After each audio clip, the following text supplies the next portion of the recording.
Hey guys, welcome back to the channel. Today we're going to talk about the 5 likes and dislikes of this car. Well, I would say dislikes is kind of a strong word. Just say things that maybe irritate you about the car. First things first is obviously reliability. You're not really going to like a car if you're always having to fix it. I was saying the time that I've had this car, any time it's broken down, it's been my fault. Like, let's say I left the lights on and then the battery ran down. It's never had any engine issues that I've caused on the car. And yeah, it's been despite it running over 400 horsepower, it literally runs like a Toyota Corolla. So yeah, that's like my first like for this car. Definitely a big one. Just keep on top of the oil changes and you're good. My second like will obviously be pop-up headlights. Who doesn't like pop-up headlights?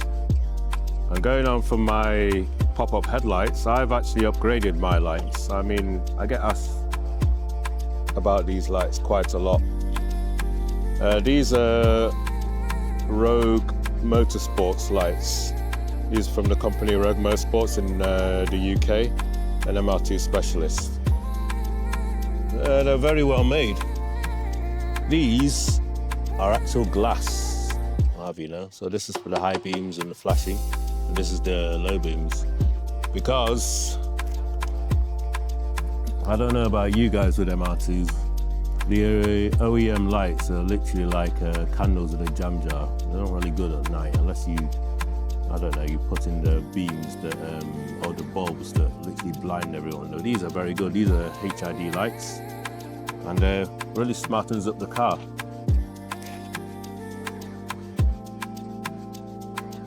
And yeah, I've had these for quite a while now and I've had no issues with them. You do have to do some work to get them in. You got to do some modifications, actually cut a part of the original bracket, which helps it lower it by about a third. But yeah, all in all, it looks great. That's my second like. Let's get on to the third like.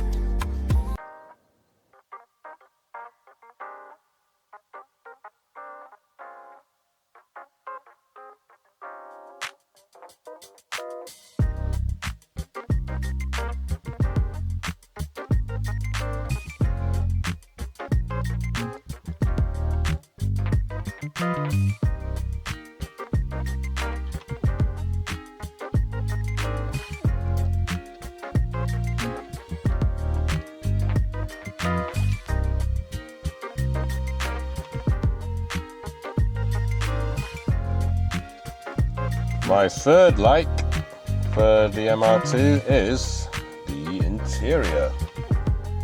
Look at it. Very retro and modern at the same time, I would say. I've obviously added this Nardi steering wheel. It's a deep dish, you can see it concaves in. The technology of this time is pretty good, I would say. It has an auto climate control. Only the Japanese ones came with it standard. I don't think the UK ones did. So it basically has an auto there. As one of the sliders, this is the fan speed.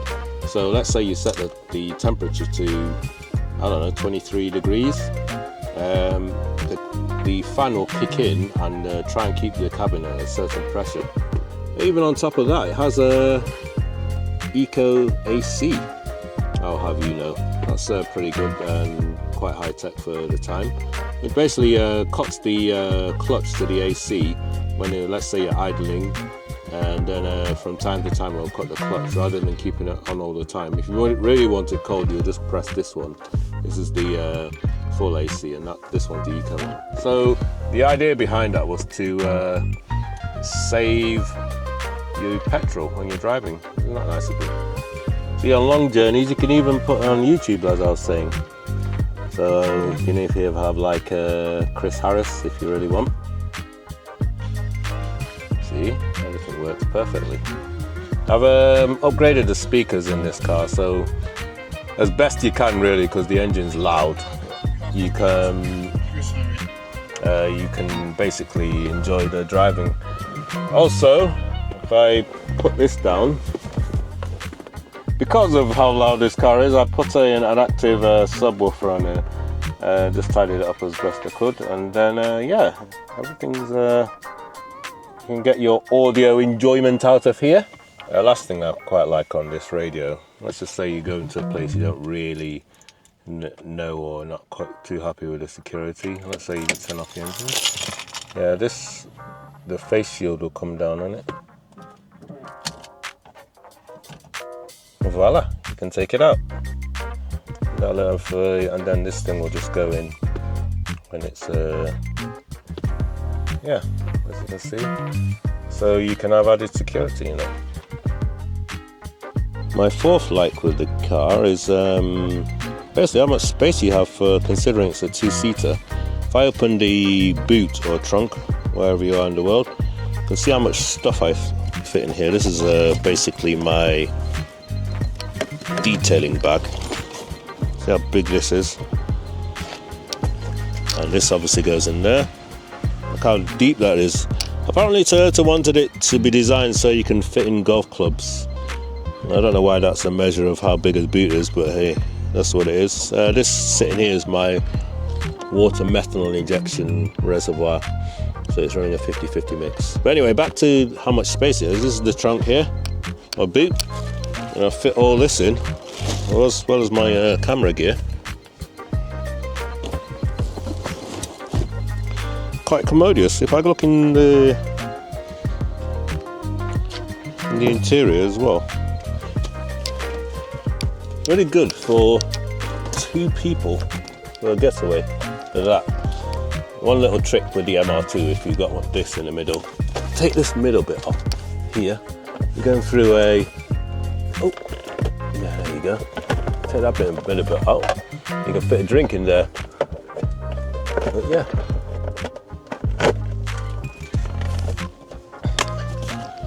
So you got that. You got a bit on top here as well. See, quite a lot of space here for a small two-seater. I mean, you got the maps pockets as well, and even the back here. These are just little places to store your emergency cubby holes. This is my in case jumper pack. Do that there, and I'll finish up at the front as well. I've taken out my space saver years ago, so you got a nice big, quite a big space here where the battery lives, toolbox and tyre pump. So it's my fourth like of this car. I'm beginning to think it may be more than 4 likes for this car. Anyway, on to the next one. Well, my fifth, of course, is how it looks. I mean, I've made this or tuned this the way I like to keep it classy. I've lowered it and put it on coilovers, and well, these actually are my second set of wheels, my winter wheels. These are my work equipped wheels. All the wheels I have are 17s. When I originally got the car, there were 16s. Actually ride better on 16s, but 17s just look better. And then inside I've had the barrels painted red. The body kit you see here is called Do-Lock. That's D-O and dash lock. They're a Japanese company who make quite a few aero parts for different Japanese cars, and various other parts for the JDM scene. And on an MR2, I would say it's one of their best work. I mean, not all body kits work on the SW20 MR2, but this one, at least in this colour anyway, makes it look quite sleek, almost Corvette-ish. You can see the point at the end there. It's quite nice. So yeah, I would say the fifth is the looks of the car. Obviously it does help when the car's clean, but we'll get onto that.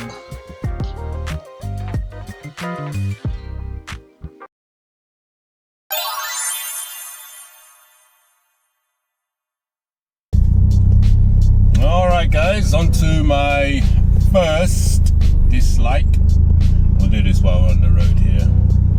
Well, it'll be fuel. If you're bothered about fuel, this is not the car for you, unfortunately. I mean, it's not that it drinks plenty of fuel. For one, it's got a really small fuel tank, so that can be annoying. I think you get maybe 200 to 230 miles out of a tank, and the tank to fill this up, it's about, let's say about 65 to 70 pounds. I'll have to convert that to dollars. I mean, you have to run this car on, well, if from Japan, it's running on 100 run, which is a lot more than most people have in their country. Like we have, in the UK, we have 99 run, which is I think 93 in the US. And on top of that, I put in a fuel additive, which gives an additional 6 run to the fuel. So yeah, you are gonna have to run premium or super unleaded every time you drive this car. I just say it's part of the owning a car like this, and you wouldn't never run it on cheap fuel anyway. So that's that really. I suppose a dislike would be keeping this car clean. I never say a dislike, but I actually like cleaning my car. I don't know about you guys, but it is hard work keeping this car clean. In the space of a couple of hours, it'll be dirty again. And not to talk of why I only use these wheels in the summer. These split rims, you gotta get your metal polisher out, flipping. It's hard work. Everyone will think you're crazy every time you're cleaning your car. Because there's a lot of times you'll be cleaning your car over the space of a week. If you just leave, especially if you leave it outside, like I have to.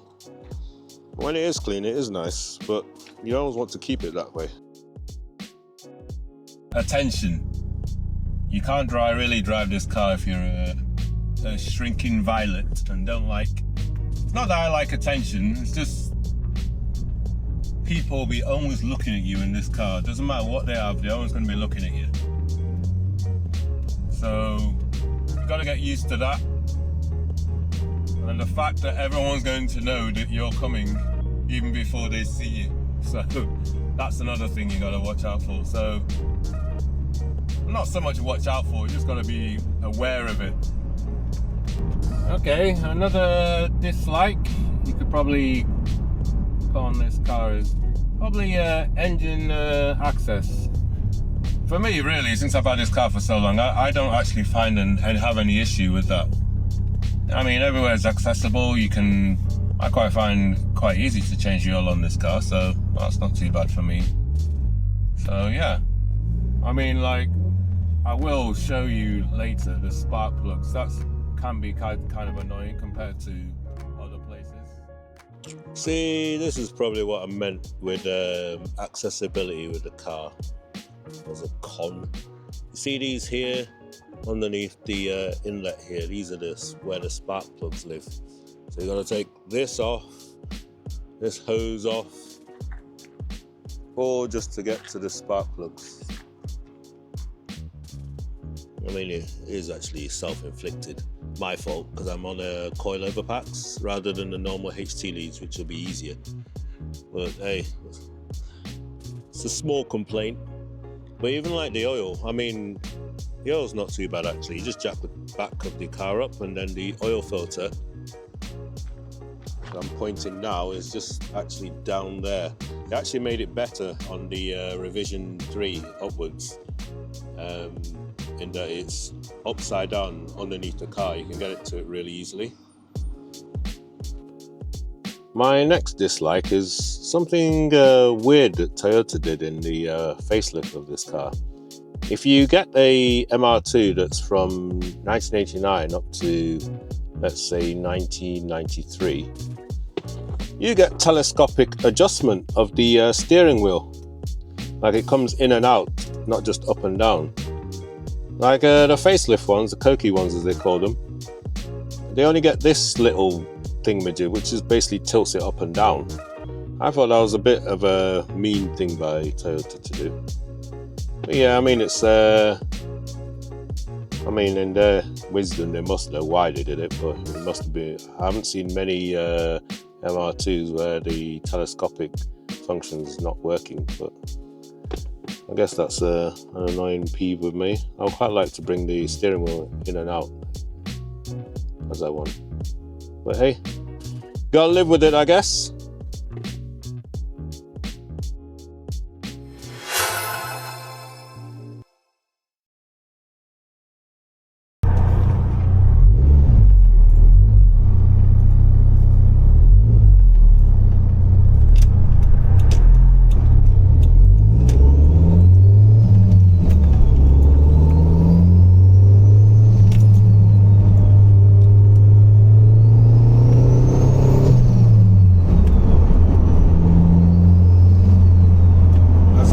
The biggest plus for all this is the driving. Forget about all the little niggles, and this is the biggest plus. It's you and the machine and everything working well.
There you have it, guys, my 5 likes and dislikes of the MR2. The dislikes is mainly just to show that every car has its little pitfalls and annoyances. Not everything's like a bed of roses.